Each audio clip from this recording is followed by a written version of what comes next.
What if I told you that a year after Knight Rider aired its final episode in 1986, a new half-hour action-adventure series, certainly inspired by Knight Rider, was set to debut in syndication? What if I also told you that this new show featured a tricked-out 1986 Trans Am with a red scanner in the bumper, along with a gadget-filled Jeep and Corvette, all designed and built by famed car customizer George Barris, who also had his hand in some Knight Rider cars? What if I also told you that this new show was helmed by a veteran Knight Rider director? What if I also told you that this new show starred Knight Rider stunt coordinator Jack Gill? Yep, it is true, all of it. Up to 65 episodes of this show were possibly filmed, directed by Knight Rider veteran Chuck Bale, but not a single one ever made it to air. Finding any information on this completely forgotten TV show was extremely difficult. There's no IMDb entry for it, no Wikipedia entry, no YouTube videos. Well, until this one. Even if you Google the name of it, it's hard to find anything. But today, we're going to tell you about the TV show known as Force 3, an action-adventure show about 3 Vietnam vets who do special work for the CIA and drive tricked-out, specially equipped vehicles of justice. Let's dig in.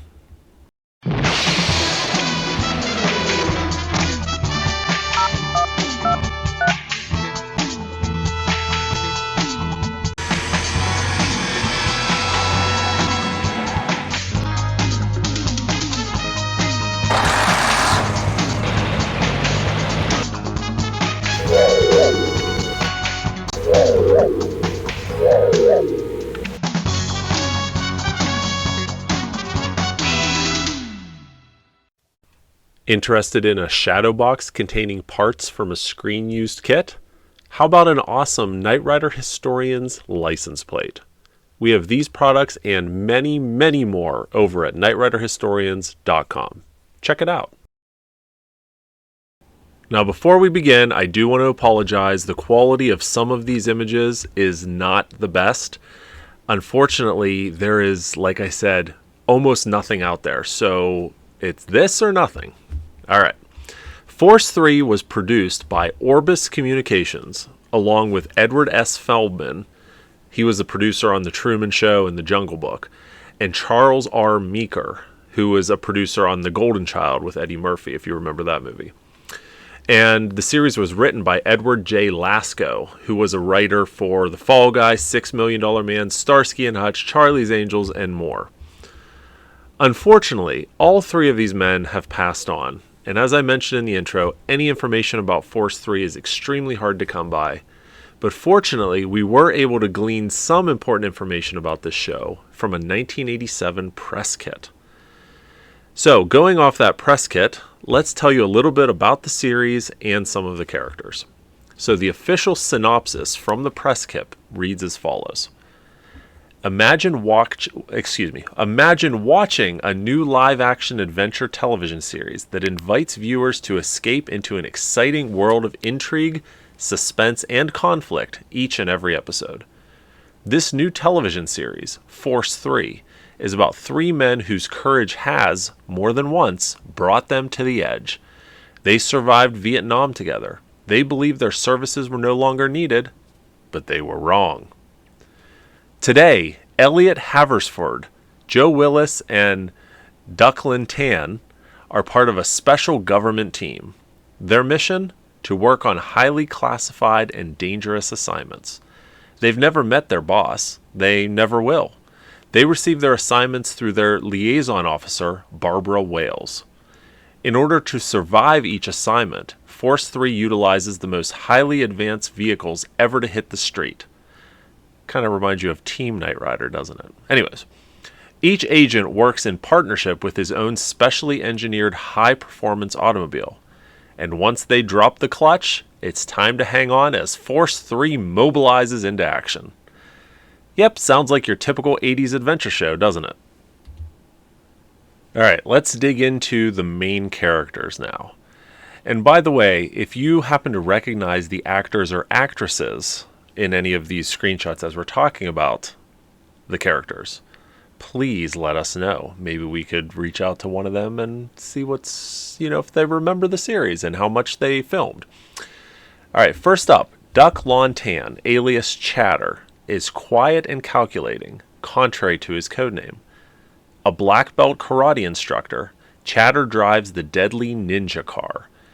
Black pearl in color, this ultra-sleek Corvette is equipped to face any danger.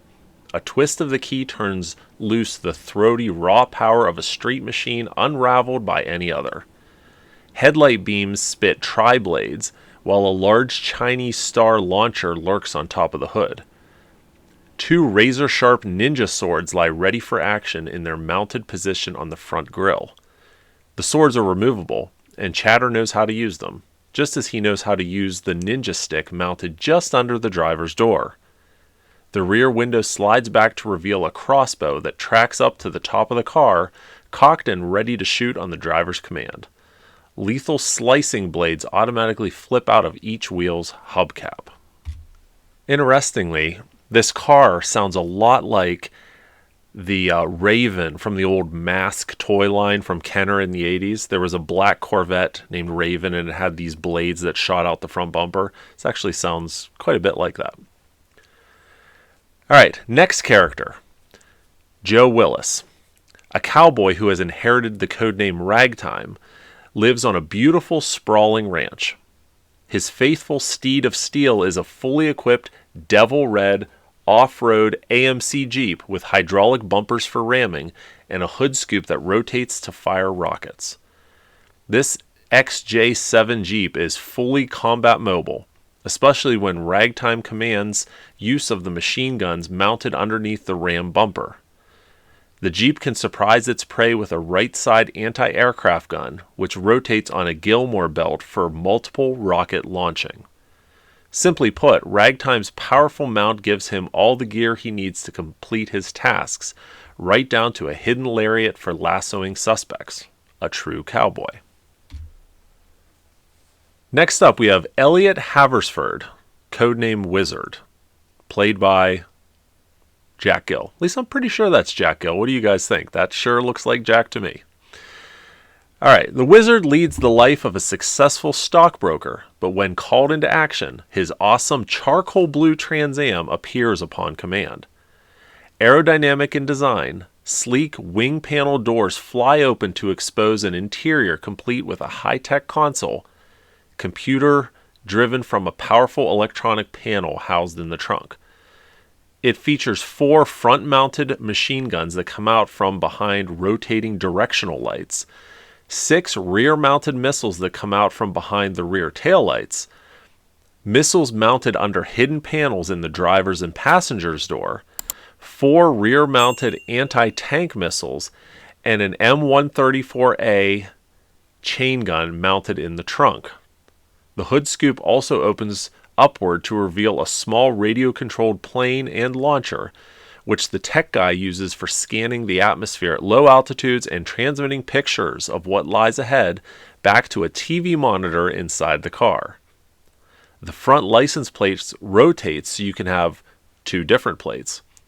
The car also featured a rear-mounted robot arm.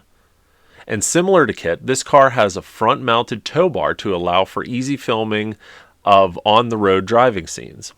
Also similar to Kit, this car has what appears to be a cheap J.C. Whitney scanner in the bumper in a cutout at the top. This unique machine can even levitate off the ground by a mere touch of the cushion control, or blind approaching vehicles with multiple high-glow lights. And the fourth character, Barbara Wales, liaison, ally, protector, and most importantly, friend, is perhaps the most powerful of the quartet, for it is she who bears responsibility for the awesome power Force 3 represents. She directs it. She calculates the risk. She's the buffer between the government's wishes and those who've sworn to execute those wishes. Intriguing, enigmatic, and dedicated to government service, she is the daughter of an esteemed U.S. Senator and wants that very post for herself.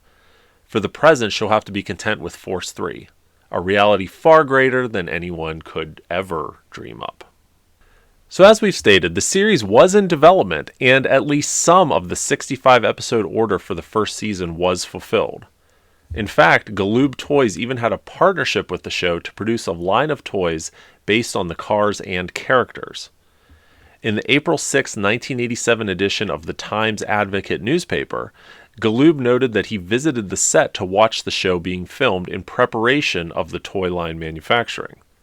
It was slated to debut in syndication in the fall of 1987, but to this day remains a mystery as to why it never aired. The fate of the Force 3 Jeep and Corvette are currently unknown.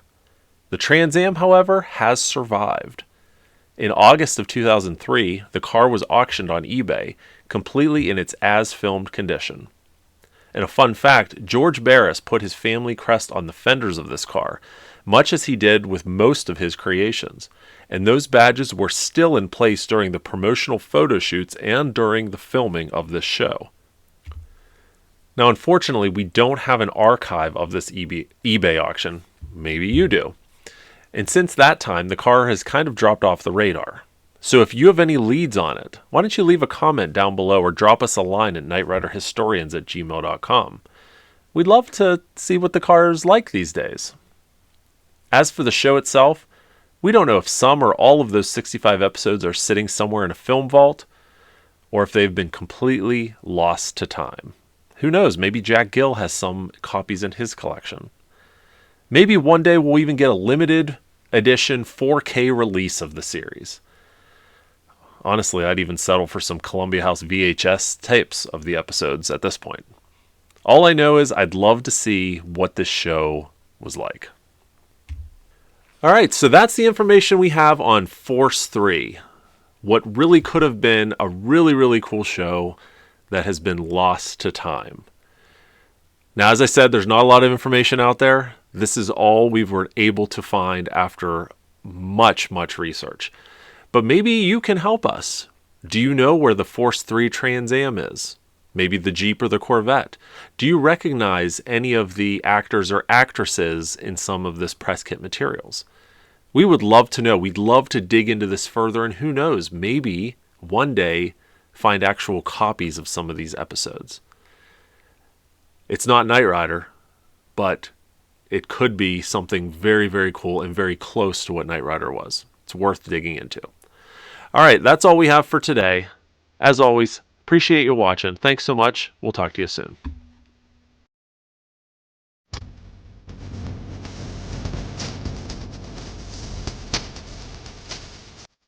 Hello friends, it's me, Kit.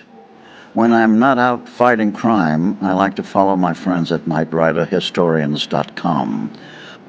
Check it out.